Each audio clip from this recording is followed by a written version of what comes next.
नमस्कार, मैं Ravish Kumar. Gen Z bro, आपने जो किया है वो किसी से नहीं हो सका। धर्मेंद्र प्रधान को इस्तीफा देना पड़ा है। जंतर मंतर पर धरना समाप्त हो गया है, लेकिन दिल्ली और देश के तमाम इलाकों के युवा जश्न में डूबे हैं।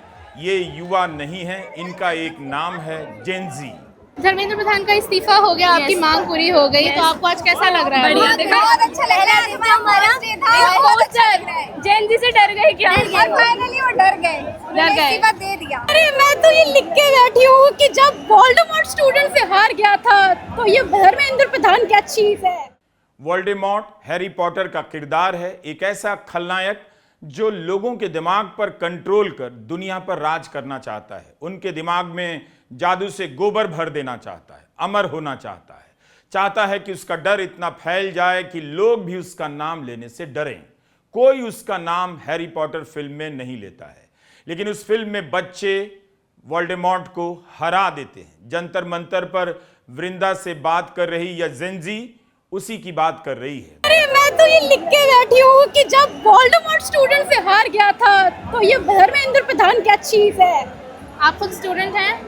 मैं स्टूडेंट्स की काउंसलर हूँ। आप काउंसलर हैं? यस। आपको क्या लगता है इस मूवमेंट से ये जो स्टूडेंट यहाँ पर आए हैं उनके अंदर क्या बदलाव होगा? How was it important to be a part of? सबसे पहले तो पेपर लीक होना बंद होगा। डू यू नो, इवन मेरे स्कूल के टीचर्स मेरे सामने बैठ के पेपर बनाते थे, वो तक आज तक लीक नहीं हुआ। तो नीट के पेपर क्यों, बार बार नीट के पेपर क्यों? और जो एनटीए को दोष दे रहे हैं बार बार लोग कि एनटीए 15 एग्जाम्स कराता है, 15 एग्जाम्स। इतने सारे एग्जाम में से सिर्फ नीट के ही पेपर क्यों लीक होते हैं?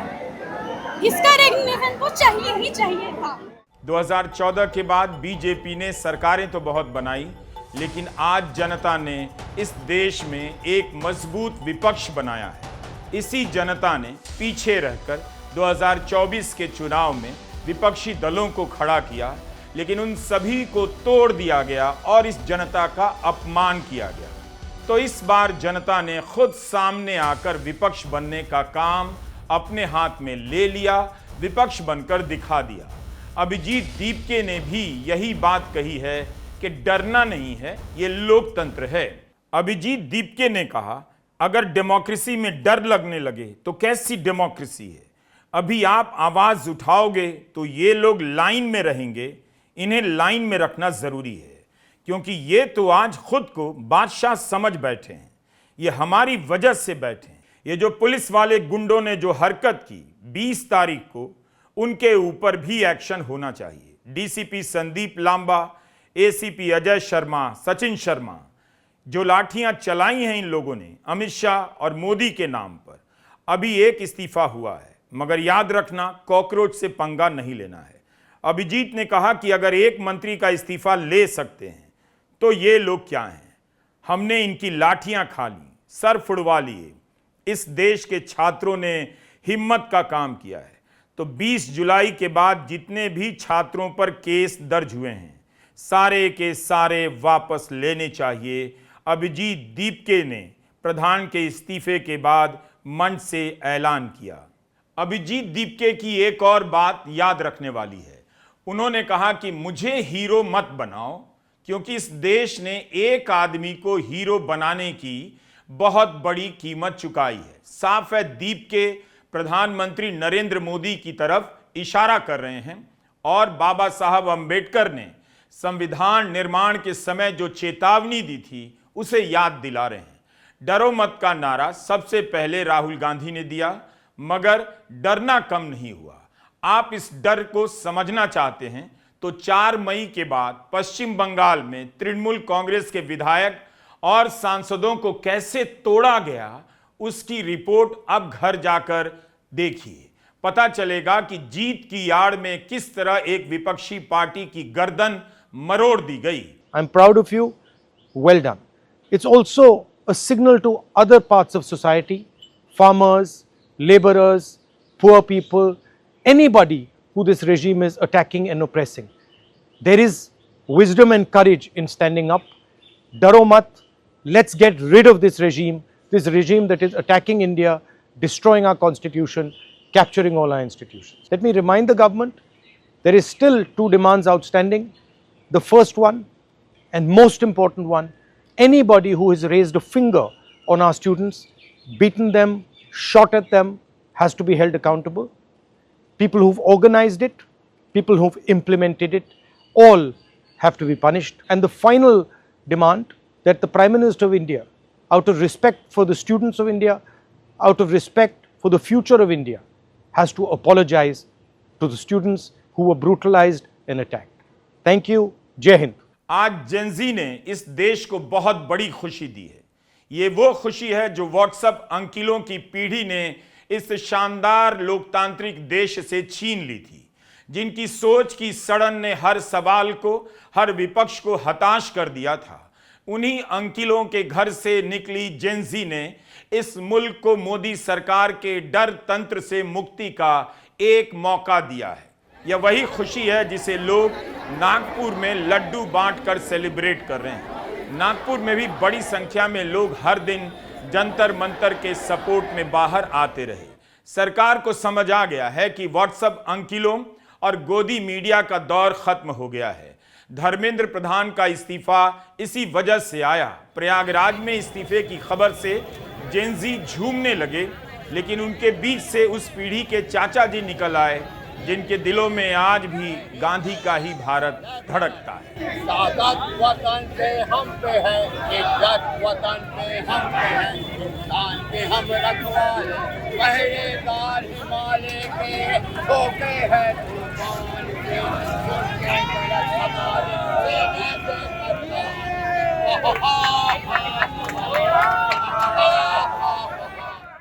आज दिल्ली बदल गई है। बिजनेसमैन सड़कों पर नहीं होंगे, मगर सबसे अधिक वही खुश होंगे कि आवाज निकली है, बोलने का मौका मिला है। यह हाल कर दिया गया है आम लोगों का। आप सोचिए लोगों की कारों के साथ क्या हुआ।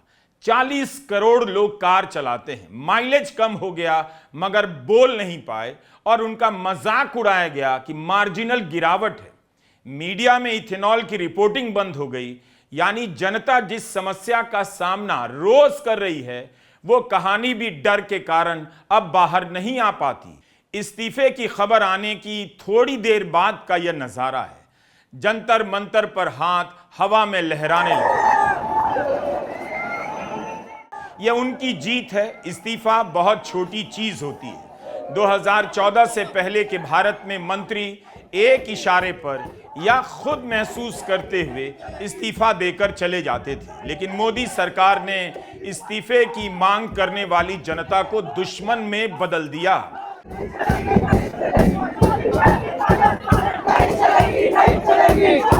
राजनाथ सिंह का बयान वायरल हो रहा है कि हमारी सरकार में त्याग पत्र नहीं होते, मगर इन लड़कियों ने जो पोस्टर फाड़े हैं वो उनकी कामयाबी है।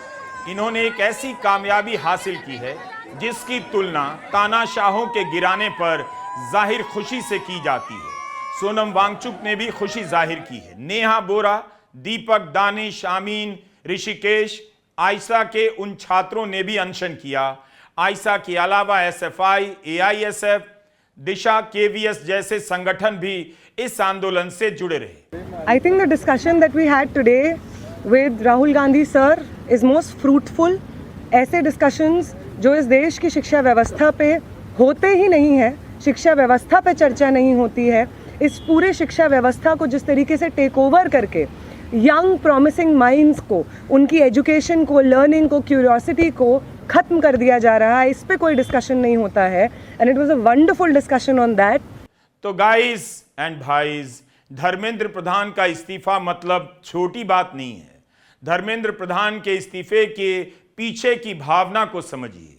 जेनजी और लोगों में खुशी इस्तीफे को लेकर नहीं है कि मंत्री का इस्तीफा हुआ है। मोदी सरकार और उसकी एजेंसियों ने जिस डर को लोगों में बिठाने की कोशिश की, फर्जी केस में लोग जेल में डाल दिए गए, जमानत हासिल करना असंभव सा होता चला गया।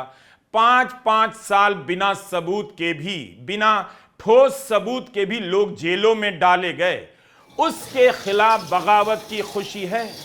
बैरिकेड और पैलेट गन से डराने वाली सरकार के दौर में ही लोग इस तरह बैरिकेड से खेलने लग जाते हैं। धर्मेंद्र प्रधान का इस्तीफा उसी डर से आजादी का प्रतीक है। अब सरकार ने कॉकरोच जनता पार्टी की तीनों मांगे मान ली है। चीन और पाकिस्तान के एजेंट बताए जा रहे थे। सरकारी मीडिया और गोदी मीडिया में इनके बारे में क्या क्या कहा गया, लेकिन अब देखिए मोदी सरकार के मंत्री कॉकरोच जनता पार्टी के प्रवक्ताओं के साथ बैठक में हैं। देश के दो युवा सौरभ दास और आशुतोष रांका मोदी सरकार के दो ताकतवर मंत्री जितेंद्र सिंह और स्वास्थ्य मंत्री जेपी नड्डा के साथ बैठक कर रहे हैं। यह दुर्लभ नजारा है। 700 किसान आंदोलन के दौरान मर गए। सर्दी गर्मी में यातना झेलते रहे किसानों का अपमान किया गया, उन्हें आतंकवादी बताया गया, मगर सरकार ने किसान आंदोलन के नेताओं से बुलाकर बात नहीं की। उन किसानों को याद कीजिए तो आशुतोष रांका और सौरभ दास के साथ दो मंत्रियों की यह बैठक और उसके बाद साझा प्रेस कॉन्फ्रेंस की तस्वीर बहुत कुछ कहना चाहती है।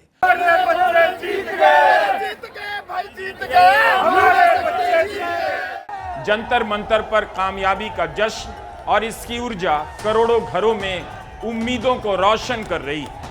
कांग्रेस ने धर्मेंद्र प्रधान के इस्तीफे को युवाओं की जीत बताया है। कहा है कि युवाओं के सत्य के सामने नरेंद्र मोदी का घमंड टूटा है, उनके झूठ की हार हुई। नीट पेपर लीक होने के पहले दिन से नेता प्रतिपक्ष राहुल गांधी और कांग्रेस पार्टी सड़क से लेकर संसद तक युवाओं को न्याय दिलाने के लिए लड़ रही है। ये लड़ाई आगे भी जारी रहेगी। सबसे पहले ये जो हमारे स्टूडेंट्स हैं, इनकी विक्ट्री है, इनकी जीत है। जो हिंदुस्तान का फ्यूचर है,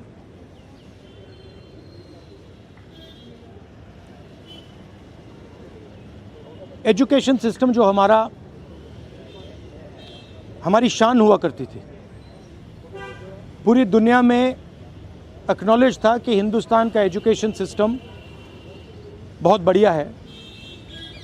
उस पर सालों से आक्रमण हो रहा है, उसको कैप्चर किया जा रहा है, उसको प्राइवेटाइज किया जा रहा है। उस पर रिएक्शन था। बेरोजगारी पर रिएक्शन था और जो हिंदुस्तान का जो आज हालत है, जो सिचुएशन है, उस पर रिएक्शन था। प्रधान एक सिंबल है, करप्शन का सिंबल, एजुकेशन सिस्टम के डिस्ट्रक्शन का सिंबल, इनकॉम्पिटेंस का सिंबल। उसको तो जाना ही था और अच्छा है कि वो गया। बट अब कॉन्क्रीट स्टेप्स एजुकेशन सिस्टम को बदलने की सरकार को लेने पड़ेंगे। बहुत बड़ा मुद्दा है आरएसएस का जो कैप्चर है हिंदुस्तान के सिस्टम पर, एजुकेशन सिस्टम पर। अगर मोदी जी की गलती है तो उतनी ही गलती आरएसएस की है। समाजवादी पार्टी के अध्यक्ष अखिलेश यादव ने कहा है, शिक्षा परीक्षा माफिया बीजेपी में ही है। मुख्यमंत्री तक ऐसे लोगों के साथ चाय कॉफी पीते हैं। अखिलेश यादव ने कहा कि यह इस्तीफा नहीं है, इनकलाब है। ये जो इस्तीफा हुआ है वो इंकलाब की वजह से हुआ। जिस तरह इंकलाब दिखाई दिया सड़कों पर, अखिलेश जी प्रयागराज राव, अखिलेश जी बीएचयू राव या अन्य जगह जो छात्र नौजवान तैयारी कर रहे थे लखनऊ राजधानी में, अभी भी हुआ प्रदर्शन। लेकिन इसके बाद भी जो तैयारी थी, इस्तीफा तो हुआ है लेकिन इंकलाब की वजह से इस्तीफा हुआ, जो सड़कों पे इंकलाब। उधर बीजेपी धर्मेंद्र प्रधान को लेकर भावुक हुए जा रही है, उनकी खूबियों की तारीफ करने में लगी है। जब इतनी ही तारीफ करनी है तब इस्तीफा क्यों दिया गया? बीजेपी के अध्यक्ष नितिन नवीन ने कहा है, धर्मेंद्र प्रधान ने भारत की शिक्षा के लैंडस्केप को बदलने में केंद्रीय भूमिका निभाई है। उन्होंने इस्तीफा देकर सार्वजनिक जीवन में ईमानदारी का परिचय दिया है। धर्मेंद्र प्रधान के इस्तीफे की तारीफ में बहते हुए बीजेपी के नेता कहीं लाल बहादुर शास्त्री के इस्तीफे से तुलना ना करने लग जाएं। किरण रिजिजू ने कहा है कि धर्मेंद्र प्रधान ने जो काम किया है वो उनके आजीवन छात्रों और पब्लिक लाइफ से जुड़ाव को दर्शाता है। आपके साथ मैंने कैबिनेट में काम किया है और देखा है कि आप भारत के एजुकेशन सिस्टम के लिए किस तरह समर्पित रहे हैं।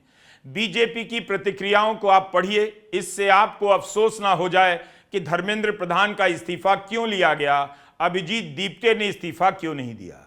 धर्मेंद्र प्रधान कौन थे? धर्मेंद्र प्रधान एक प्रतीक थे, एक सिंबल थे इस देश की बहुत निम्न स्तरीय शिक्षा प्रणाली के, इस देश की बेरोजगारी के, इस देश में शिक्षा विभाग के भ्रष्टाचार के, पुलिस बर्बरता के और सरकारी संवेदनहीनता के प्रतीक थे। शिवसेना उद्धव ठाकरे के नेता उद्धव ठाकरे ने भी प्रेस कॉन्फ्रेंस की है। उद्धव की पार्टी को सारी दुनिया के सामने, तमाम टीवी चैनलों के कैमरों के सामने तोड़ा गया और टूटे हुए विधायक कभी गुवाहाटी तो कभी गोवा में डांस करते रहे। अगर जेनजी पुरानी रिपोर्ट निकाल कर देखेंगे, उनके होश उड़ जाएंगे कि उनके देश में लोकतंत्र के साथ इस तरह खेल हुआ है। हाल ही में उद्धव ठाकरे की पार्टी के सांसदों को भी तोड़ दिया गया। छात्रों के आंदोलन को उद्धव ठाकरे अपनी बची खुची पार्टी के साथ सपोर्ट करते रहे। उनके साथ साथ राज ठाकरे भी मैदान में आ गए। उद्धव ने आज कहा कि कॉकरोचों ने एक शहंशाह को गिरा दिया। अभिजीत दीपके का अभिवादन किया है। आज मला तो एक डायलॉग आठवला, तो पिक्चर मधला कुठला होता ना, एक मच्छर साला आदमी को, यशवंत सिनेमाचा, हां, तसं एका झुरळाने हुकुमशहाला झुकवलेलं आहे। आणि या ज्या तरुणांना झुरळ म्हटलं त्यांनी सुद्धा लक्षात ठेवलं पाहिजे की आपण केवळ खुर्चीत बसलाय म्हणून डोक्यात मास गेलाय असं वागू नका। देशातली युवा शक्ती ही जर का एकत्र आली तर काय करू शकते त्याची झलक है।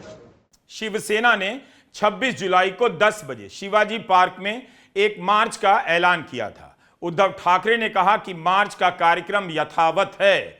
इस आंदोलन के सवाल अभी खत्म नहीं हुए। दिल्ली पुलिस की हिंसा को लेकर जवाब मांगे जा रहे हैं, जिम्मेदारी तय होनी है।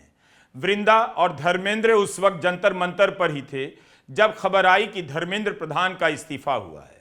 आगे वृंदा और धर्मेंद्र ने अपने कैमरों से जो भी देखा हम आपको दिखाना चाहते हैं।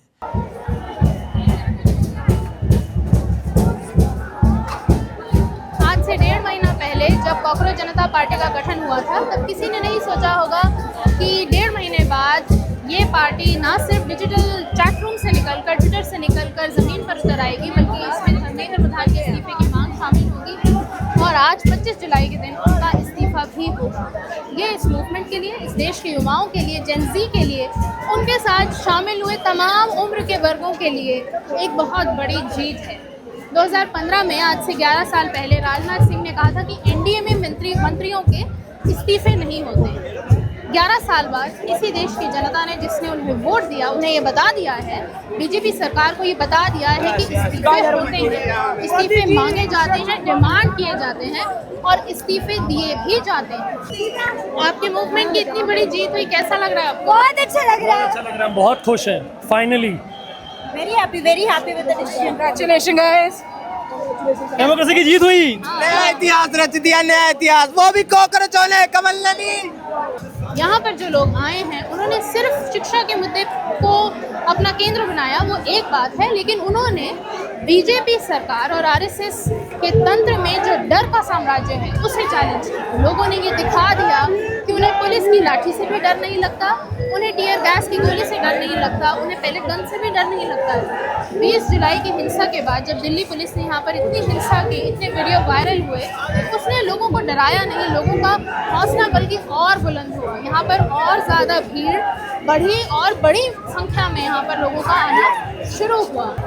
यहाँ पर जो लोग आए हैं उन्होंने अपने एक्सप्रेशन से, अपनी भाषा से, अपने प्रोटेस्ट करने के अंदाज से ये बता दिया कि वो बीजेपी और आरएसएस को एक आइडियोलॉजिकल लेवल पर भाषा, इमोशन, एक्सप्रेशन के लेवल पर रिजेक्ट करते हैं। यहाँ पर मौजूद लोगों ने बार बार अपील की कि सरकार की तरफ से कोई आए, लेकिन नहीं आया। 20 जुलाई को जब संसद मार्च में भीड़ इतनी बड़ी हो गई, तब सरकार की तरफ से पेशकश होती है, बातचीत होने लगती है, लेकिन उस बातचीत के बिना भी, सरकार द्वारा अटेंशन दिए जाने के बिना भी यहाँ पर लोगों की भीड़ बनी रही, बढ़ती रही। क्या आप लोगों का आज पहला दिन था यहाँ पर? जी मैं तो घर से बोल के आया था। हमने लेटर भी खाया यार 20 तारीख को, मैंने 20 तारीख को लगाई। ये मेरे छोटे भाई हैं। पहले आए हैं। हम पहले आए हैं। क्या कह रहे, घर से क्या क्या आए थे? कि जिस दिन जाऊंगा इस्तीफा लेके आऊंगा। आज आ गया इस्तीफा। गलती कर दी, थोड़ी देर पहले आ जाना चाहिए। पहले आ जाना चाहिए। भाई यार ये भी इसके बिना भी नहीं हो पाता। ये मेरा छोटा भाई है। ये 20 तारीख को इसको लगी थी। कंटिन्यू आ रहा हूं, मैंने 10th क्लास में छुट्टी लेके आया। और हम अभी भी आते हैं, अगर आज नहीं मिलता हम कल भी आते हैं। शनि तो टूटा, हमारा हौसला थोड़ी। Actually, we came today and we received the happy news that the minister has resigned. Why do you think it was important for you to protest about education? मतलब आपको क्या लगता है कि इस प्रोटेस्ट से क्या चेंज हुआ है आपके अंदर भी, और आपके लिए यहाँ पर शामिल होना क्यों जरूरी था? It's not for need, it's for every exam in the country. Actually the thing is हम सब ने यहाँ पे कुछ ना कुछ मतलब एग्जाम्स दिए, कॉम्पिटिटिव एग्जाम दिए, हम सब ने कुछ ना कुछ फेस किया है। मैंने क्लैट का एग्जाम दिया था, मैंने भी फेस किया मैनेजमेंट के थ्रू, जिसकी वजह से मेरा नहीं हो पाया था एक अच्छे कॉलेज में। तो इसके आज हम आए थे और हमें हैप्पी न्यूज़ मिल गई। So we are law students, we are learning law, so we know what kind of governance they are coming with and what kind of strategies they are coming with, so we support our generation, that's it. तमाम मुश्किलों के बावजूद यहाँ इतनी गर्मी है, यहाँ पर खड़े रहने की जगह नहीं है, यहाँ पानी, खाने, हर तरह की किल्लत है, लेकिन लोग यहाँ पर मौजूद हैं। लोग छुट्टी ले, कॉरपोरेट के वर्कर्स छुट्टी लेकर आज यहाँ पर आए हैं। उनके भी पोस्टर्स हमने देखे। लोग दूसरे शहरों से अपने माता पिता को झूठ बोलकर, अपना चेहरा छिपाकर यहाँ पर प्रदर्शन में हिस्सा लेने आए हैं। कितनी बड़ी जीत हुई। Thank you ma'am, thank you so much. और हम लोग मोदी का है, बस यही हम लोग चाहते हैं। हम बिहार से आए हैं, बिहार से चलकर यहाँ 4 दिन हो गया रहते हुए, आज 5वां दिन है। तब तक छोड़ेंगे नहीं। और हमारे बिहार में एक स्लोगन चलता है कि जब तक तोड़ेंगे नहीं तब तक छोड़ेंगे नहीं। तो हम लोग ये इंटेंशन लेकर आए थे कि जब तक इस्तीफा लेकर नहीं जाएंगे तब तक यहाँ से वापस नहीं जाएंगे। जब मैं यहाँ पे आने का सोच रहा था, मैंने मतलब बैंडेजेस इकट्ठा कर लिए, अभी मेरे बैग में पड़े हैं, ठीक है। बीटेड इनके वो क्रीम भी रख ली मैंने, ताकि मैं हेल्प कर सकूँ, क्योंकि वो 20 तारीख के 20 तारीख की जो वायलेंस मैंने देखी, बहुत दुख हुआ है, उसी के लिए हम लोग जल्दी से जल्दी। पर आपको उस चीज़ से डर नहीं लगता कि अगर हमारे साथ नहीं, डर नहीं है। इनफैक्ट जब हम दिल्ली जंक्शन से यहाँ पे उतरे तो कोई मेट्रो नहीं थी, कुछ नहीं थी, हम चल के आए। तो जब हम यहाँ तक चल के आए? हाँ, चल कर आए। और मतलब काफ़ी शेडी इलाका, बहुत से लोग पूछ रहे थे कि आप जंतर मंतर जा रहे हो, ये वो, है ना। हमें भी डर लग रहा था। और जब हम यहाँ पर आए, इतनी फ्रेंडली वाइब थी। यहाँ पे लोग हमें बोल रहे थे यहाँ खाना मिलेगा, यहाँ पानी मिलेगा, तो मतलब वो बहुत अच्छा लगा। और यहाँ आके तो बिल्कुल डर नहीं लगा।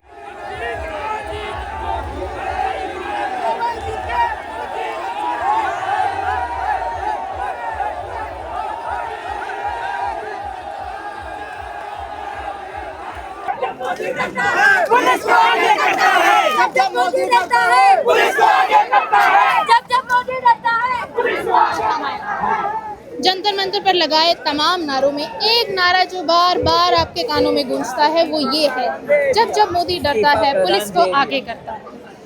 यहाँ पर जो छात्र आए हैं, उन्होंने सिर्फ आंदोलन नहीं किया, उन्होंने दिल्ली पुलिस की हिंसा का भी सामना किया। उन्होंने करीबन 1.5 महीने से भी ज़्यादा वक्त तक बहुत शांतिपूर्वक तरीके से अपना प्रदर्शन किया, अपनी मांगों को रखा। अपने एक्सप्रेशंस में, अपने प्रोटेस्ट करने के तरीक़ों में जो इनोवेशन इस जनरेशन ने दिखाया है, वो शायद ही किसी जनरेशन ने दिखाया हो। इस जनरेशन ने ये दिखा दिया कि वो आरएसएस और बीजेपी की भाषा, उसके एक्सप्रेशन, उसकी वैधता प्राप्त भाषा जो है, जो विचारधारा है, उसको तोड़कर बहुत आगे निकल चुका है। BJP is playing catch up. ये जनरेशन अपने एक्सप्रेशन में बहुत आगे निकल गई है। प्रधानमंत्री मोदी रात को 8 बजे देश के नाम संबोधन किया करते थे, लेकिन अब वो भी मजबूर हैं कि रात को 12 बजे इंस्टाग्राम पर अपनी पोर्ट्रेट फॉर्म में एक रील जारी करें।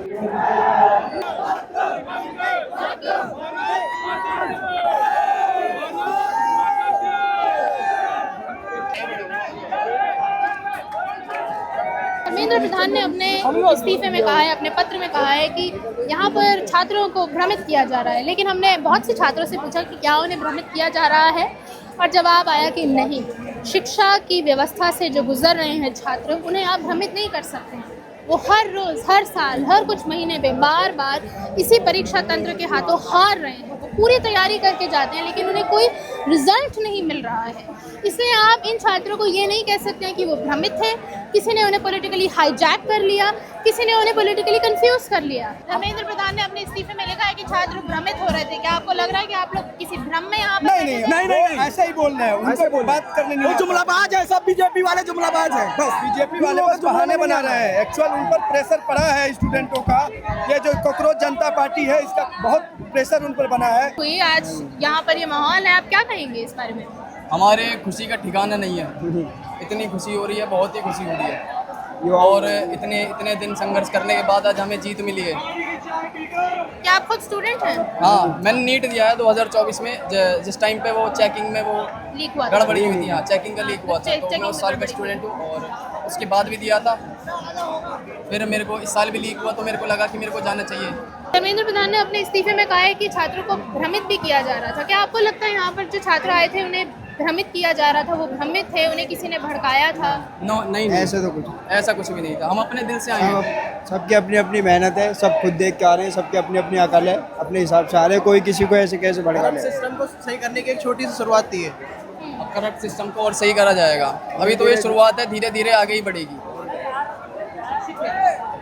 बीजेपी और आरएसएस को 12 साल से ये लग रहा है कि पॉलिटिकल डोमेन की जो भाषा है, जो पॉलिटिकल डोमेन में अपनी बात कहने का अधिकार है, वो सिर्फ उन्हीं के पास है। पिछले 12 सालों में ऑपोजिशन में रहने को, डिसेंट को क्रिमिनलाइज कर दिया गया। जिन छात्रों ने सवाल पूछे आज तक वो जेलों में हैं। उमर खालिद और शर्जील इमाम जेल में हैं। इस आंदोलन से ये सवाल पूछा जा सकता है कि आपने उन छात्रों के बारे में बात क्यों नहीं की? आपने जौहर यूनिवर्सिटी का जो डेमोलिशन हो रहा है उसे लेकर सवाल क्यों नहीं उठाया? शिक्षा को लेकर और सवाल क्यों नहीं उठाए? लेकिन यहाँ पर मौजूद लोगों ने बीजेपी को, आरएसएस को और गोदी मीडिया के उस तंत्र को बता दिया कि पॉलिटिकल भाषा पर जो एकाधिकार है वो उसका नहीं है, किसी का भी एकाधिकार नहीं है। पॉलिटिकल भाषा में सबकी जगह है और उसमें बात करने का जो स्टाइल है वो सबका अपना है, हर जनरेशन का अपना अलग है। इसलिए अगर आप जंतर मंतर पर नहीं आ पाए, अगर दिल्ली में हैं तो अभी भी आ सकते हैं। यहाँ पर जश्न का माहौल है, जाहिर सी बात है। अगर आप दूसरे शहरों में हैं तो भी इन प्रदर्शनों में शामिल होकर देखिए, इन प्रदर्शनों का उत्साह देखिए। ये एक डेमोक्रेटिक मोमेंट है, एक बहुत बड़ा अवसर है ये जानने के लिए कि हमारे देश के युवा और हमारे देश के इन युवाओं में नागरिक होने का कैसा बोध बन रहा है, क्या बदलाव आ रहा है। तो जंतर मंतर से कैमरामैन धर्मेंद्र के साथ मैं वृंदा, नमस्कार।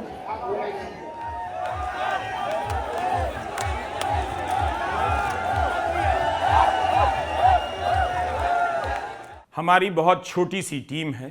सचिन, प्रिंस, वृंदा, धर्मेंद्र, प्रिया और मैं, मेघ, ये सब मिलकर हमने कई रिपोर्ट बनाई है। जो लोग इस हताशा और नाउम्मीदी से वीडियो नहीं देख रहे थे कि जेनजी के आंदोलन को सरकार कुचल देगी, इसका कोई अंजाम नहीं होगा, उनसे गुजारिश है कि हमारे बनाए वीडियो को फिर से लौटकर देखें और बार बार देखें और उस ऊर्जा को अपने भीतर जज्ब कर लें जो बहुत दिनों बाद उन्हें मिली है। यह सरकार हो सकता है फिर से लौटेगी, कोई तरीका लाएगी डराने का और डराएगी, लेकिन जेनजी ने बता दिया है कि हम जो सड़क पर हैं, हम जो डराए जाते हैं, हमारा नाम जनता है। हम डर से और घर से बाहर निकलना जानते हैं और हमारा नाम जेनजी है। इन ब्रो ने जो किया है वो किसी और ब्रो से नहीं हो सकता। ग्रेट ब्रो, गोइंग आते रहो, going going going, great going. गोदी मीडिया हमेशा से गलत रहा, इस बार भी गलत साबित हुआ। इंतजार कीजिए यह गोदी मीडिया कैसे हुंकार भरेगा। ऐसे ऐसे मौके बनाए जाएंगे इनके लिए और इनके मंचों से आप डराए जाएंगे। मगर अब हमको पता है आप डरने वाले नहीं हैं। डराने पर, सड़क पर आ जाने वालों में अब आप भी हैं। नमस्कार, मैं रवीश कुमार।